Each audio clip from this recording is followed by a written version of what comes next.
Hi guys, I'm going to talk about presumptive TB, starting with the flowchart which I was about to talk on, which was the diagnostic algorithm for TB. The first thing you should understand what is presumptive TB. Presumptive TB comes with the symptoms, that is fever more than 2 weeks, cough more than 2 weeks, then hemoptysis, as well as you find significant weight loss about 10% in last 3 months, and any kind of radiological anomaly. TB diagnosis can be done by NAT test, which is the nucleic acid amplification test. These can be of two types, which is CBNAT as well as TrueNAT. CBNAT is RT-PCR test, and it will diagnose Mycobacterium tuberculosis, as well as it will detect the resistance to rifampicin.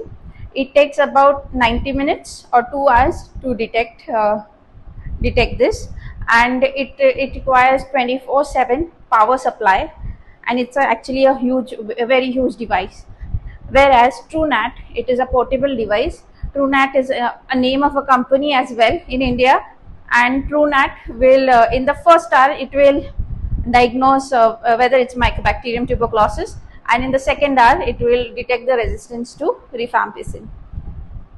Then coming, this is only one of the one of the diagnostic tool. Then the second diagnostic tool is line probe assay. So in line probe assay, you will have a first line probe assay and the second line probe assay.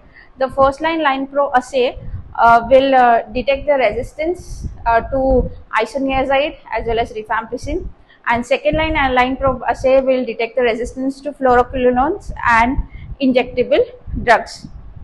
Then the third diagnostic tool would be culture. So culture could be done in solid culture as well as liquid culture, but solid culture is generally not done, and we do the liquid culture on Bactec, as you will detect drug sensitivity as well as resistance on liquid culture.